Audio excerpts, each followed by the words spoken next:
What's going on? Been getting a lot of calls lately from people who are just getting started with their business. And they call me because they watch some of these videos or they read some of my articles and they think, okay, that makes sense to me. This guy seems to kind of know what's going on, so I'm going to give him a call and maybe he can help me out. And they're always wondering, like, what are we supposed to do? What's the first step here? And so I have to answer this question a lot, and I talk through this with people all the time. And as I have this same conversation over and over again, I start to get a better idea of what's important and what kind of questions I should ask. And one of those questions that I started asking recently is, do you plan on being in business in 6 months? Depending on how someone answers this question, it tells you a lot about where they are right now.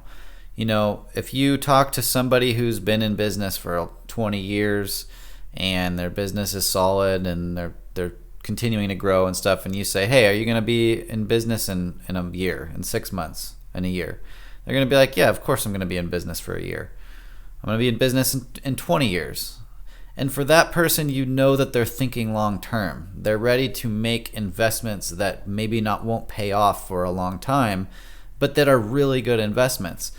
But for those kind of people, that's what our foundational marketing system package does. It hooks you up with these assets that you own that after enough time has passed, you will get a good return on that investment, and then you'll continue to make money off of that investment in perpetuity.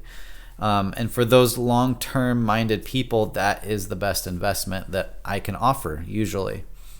But then there's other people who they don't know if they're going to be in business in a year from now. They don't know if they're going to be in business in 6 months. They're just getting started. They've got maybe 3 months to make it happen. If after 6 months something hasn't worked, they didn't get traction in any way, then maybe they're going to have to go get a job or give up this dream or whatever.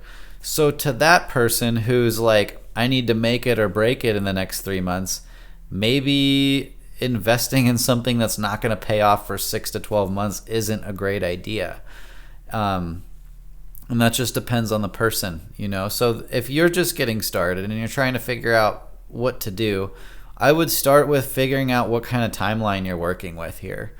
Do you need to make something happen in the next 3 months or you're out of business?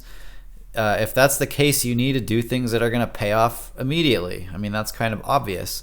For marketing, that would be running Google ads, running any kind of ads, going door to door is what I'd be doing. If I was on the verge of going out of business in the next 3 months, I would be going door to door, getting, or cold calling or whatever. But you can be advertising, you could be buying leads. Obviously not my favorite thing to do if you've watched any of the videos that I've made, but it is instant gratification. If you buy 10 leads from Home Advisor, you're bound to actually have a couple conversations, and if you're lucky, you'll get a job out of that. If you buy enough leads, you're going to get a job. Hopefully you can make a good return on that investment, but the benefit here is that it's fast. You can be getting leads tomorrow from Home Advisor because they already built this website a long time ago, and that thing generates leads from all over the place, and then they turn around and sell them to you. So you, who just entered the game yesterday, can get leads today. They entered the game 20 years ago, and look where they are now. So if you want to be in the game in 20 years and you want to be generating leads and getting customers on your own without having to buy them, then you have to invest in similar assets that they did. So that's all I got for you today. I hope this kind of helps you think through this. If you have questions, leave them in the comments, and I'll see you on the next one.